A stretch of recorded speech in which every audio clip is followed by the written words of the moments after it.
Vamos. Voltando ao assunto do honorável Páscoa, ele se refere que o Miguel venceu o Omar. Mas Marcelo Cabo estava no campeonato lá no Espírito Santo. Estava. Rapaz, o que é que aconteceu?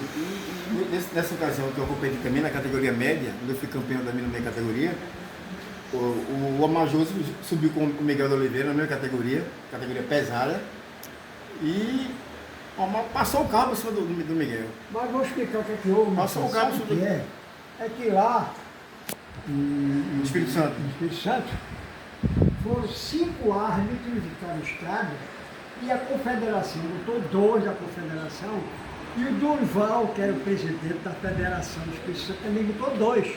Aí o Omar ganhou de 5-4, certo? Aí a gente estava na mesa ali depois do campeonato, na mesa, aí teve o Domingo Martins, tinha um Rabelo Cavalo, que era de João Pessoa, ele era repórter da Rebasco Informe. Isso.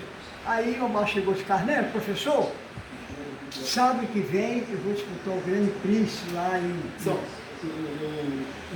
no Rio de São Paulo. Foi São Paulo. Aí eu falei, Omar, não vai, porque aqui... Foi até em Suzano, esse campeonato de Suzano. Não vá, porque aqui, já que o Brasil inteiro, lá vai ser todo de São Paulo. Não, mas é R$2.000 a premiação.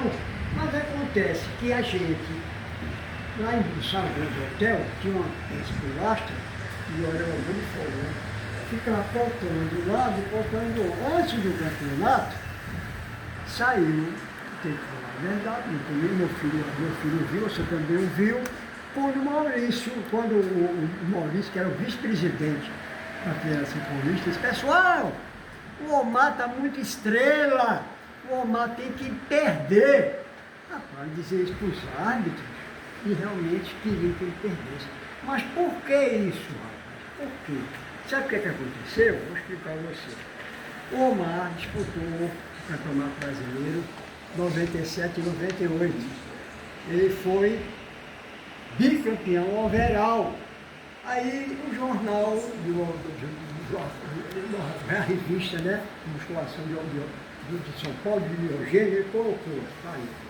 Omar estava muito proporcional e bastante volumoso, mas já ouvimos mais definido. Quer dizer, sempre discriminando, mas ele foi 2 anos para overall. Sempre foi algum defeito. Sabe o que aconteceu? Aí o Omar foi disputar o Grande Prix, certo? Aí quando chamaram primeiro, quinto, quarto, terceiro lugar, ficou em pé o Miguel e o Omar. Ele não contou isso, certo? Aí o Maurício disse, Omar, o segundo lugar, viu, no palco é aqui, o local é esse aqui. Ninguém sabia disso, para humilhar mesmo o cara. E o Omar chorou.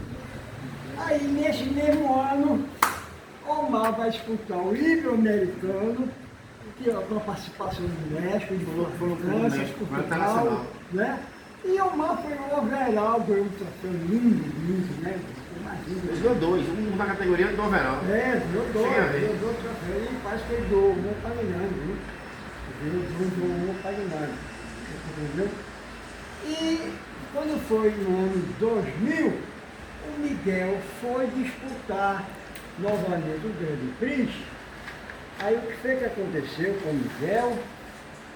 Vou explicar aqui o que aconteceu com o Miguel. Ele tentou no outro ano disputar o Grande Prix. Aí ele ficou em 4º lugar. Está aqui. Ele ficou, está aqui. Rio de Janeiro, 14 de outubro do ano 2000. Olha o Miguel aqui. Quer dizer, da cintura para cima, um monstro. Mas embaixo as panturrilhas é da raça negra, né? Aquele foi o negro que tentou, Rob Robson, ele tentou ser cristão, não conseguiu cantar aí. É porque tem panturrilha. Quer dizer, o outro ganhou para Omar, no mesmo ano foi campeão overall. E Miguel, no outro Grande Prix, ficou em 4º lugar. Quer dizer, Se Como é Omar, que você explica isso, né? se Omar fosse disputando, porque o Wilson Santos era carioca, disputando por São Paulo. O Hugo Sebastião, carioca, disputando por São Paulo. Se Omar resolvesse morar em São Paulo, ou ter uma residência lá, agora só para constar, Omar seria o melhor do planeta. Esse é o melhor do mundo, é. Então, rapaz, eu acompanhei a carreira de Luiz Otávio, né? Os Otávio de Freitas. Luiz Otávio de Freitas, ele foi campeão juvenil em Brasília. E eu passei muito difícil para ele, eu treinei bastante. Mas ele é um monstro, panturrilha 53. Era tudo proporcional. Mas ele tinha dificuldade porque os Cintura. quadris muito largos. Cintura dele era larga. Enquanto o Omar, vou explicar como é que descobriu o Omar. Eu já publiquei isso aí até na revista. Eu vinha, isso foi em 97, 96, em 95. Eu vinha pela coisa, eu fui pegar os cartazes. Ele me contou isso. Ele me contou, o Omar me contou. Aí eu vinha com os cartazes, eu ia, faltava quase. Ele vinha com a mãe dele, né? Vinha Quando com a mãe eu vi. dele. Aí quando eu olhei, rapaz, eu dei a foto do carro dele. Cheguei, rapaz, você é campeão!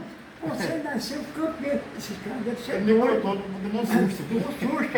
E a turma gritando, ô, menino, filho da puta, sai daí, ó, ele reclamou. Parou o carro no meio da rua, ele me contou Aí isso. foi, ele contou. Contou. Aí Tomou um quando eu susto. mostrei o cartaz a ele entendeu. Ele entendeu. Tá entendendo? Então, o Omar foi o melhor campeão do Brasil. Nasceu com uma genética espetacular e era completo. Até hoje, em alguns podcasts, atletas old school da época citam o Omar ainda como a melhor genética do Brasil. Melhor genética do Brasil. E se hoje ele ainda competisse, se o auge dele fosse agora, nenhum desses ganha para ele hoje em dia. Mas, ô Marcelo, mas a intenção que eu te falei, chegou um comentário, né? Omar foi campeão overall, mas já um mais definido. Ou foi bicampeão brasileiro overall, para quem esse comentário já ouviu mais definido, aquela invejazinha, né? Porque ganhava melhor botar defeito. e já com o Pagnani, e o Carlos Zé Carlos, o Bantano, né? Já foi com o Pagnani, né? Zé Carlos Santos. Que o Omar disputou, estava o troféu lá do overall. Não teve overall porque o Omar ia ganhar Porque o Omar ia ganhar. Nessa época o Zé Carlos Santos era octacampeão mundial. E o Omar nunca tinha sido campeão mundial ia ganhar para o Zé Carlos Santos. Para não queimar a imagem do Zé Carlos, eles não fizeram overall. Só disso, mas né? aí chama-se parcialidade, né? Chama-se parcialidade, tá entendendo?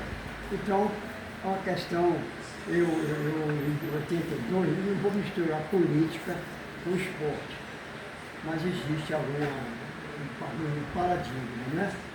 Em 82, o sobrinho falou que eu também, além de fundar a Federação Pernambucana de Musculação, fundei a AVEPIC, a Associação dos Veteranos Caracteristas. E me chamaram para ir lá no som, para eu dar um depoimento, aí eu falei, olha, no baile da vida, eu já estou no fim da festa. Mas essas rugas do meu rosto, cada uma foi uma lição de vida e uma batalha, uma vitória vencida. E eu sou lá, eu lamento uma coisa muito importante. Eu peço a Deus que me dê vida para ver um país livre do comunismo. Eu gostaria de partir para deixar o país comunizado com meus filhos, meus netos, meus amigos. Entendeu? E que a caserna de hoje não queira me condenar pelo meu excesso de patriotismo, porque foi a mesma caserna de ontem, na nossa gloriosa Brigada de Infantaria Paraquedista, que injetou em minhas veias a mística aeroterrestre e que nos fez jurar, diante da bandeira brasileira, de dar até a nossa própria vida, se preciso fosse, em defesa de nossa pátria. Então, eu comentei, alguns militares, Garcia, vou citar o nome, que preferiram viver sem sua honra do que morrer sem ela. Resultado, está no Instagram a minha participação no programa Cabeça de Área da TV Universitária, certo? E eu dei ali uma lição de como se deve ser. O professor Edilson falou: Carnelo, você é o pioneiro aqui em Recife de Minas. Eu sou, teve vários velhos das correntes antes de mim. Os pioneiros foi o Dr. Fernando de Latimir Barbosa, que montou a Casa de Erguim em 1945, Força e Saúde. Ele era intérprete de inglês do Almirante Íngano, que era comandante aqui no tempo da guerra, né? E deixou os pés todos muito professor Fernando Pilações Barbosa, entendeu? Aí teve o João Leal, que foi Miss Brasil 49, pela Liga Brasileira contra a Família, teve o Divaldo Fichet, que voltou para cá. Eu fiz outra coisa. O que é que houve no campeonato? Você estava lá, no campeonato, no jubileu de ouro de João Leal, 50 anos, foi onde o jubileu? Foi onde o campeonato? Não foi no Jardim em Pernambuco, não? Foi no Atlético Clube de Amadores. Sim, exato, foi. Foi no Atlético Clube de Estava Amadores. confundindo com o Teatro de Oliveira, mas não, foi no Aí, clube. foi. Aí eu fiz uma homenagem a João Leal e ele entregou o troféu campeão de ontem, dando o troféu ao campeão de hoje, que era o Omar. E todos os pioneiros no palco, tudo de cabecinha branca. Todos veteranos, né? Todos veteranos, cada um recebeu um diploma de honra ou mérito. Aí o Tibi, Cláudio Maria, o Tibi daqui, né? Era Tibi também, daquela tal Palmeiras Catana. E para mim era meu guru, Marcelo, sabe por quê? Como eu chego agora, o primeiro campeonato que eu participei foi o Mista Paulo Pré em 58. Eu era juvenil, não era juvenil, certo? Mas eu sabia que eu ia ganhar, que era a experiência. E está lá no jornal, você vê o jornal agora, foi mostrei você.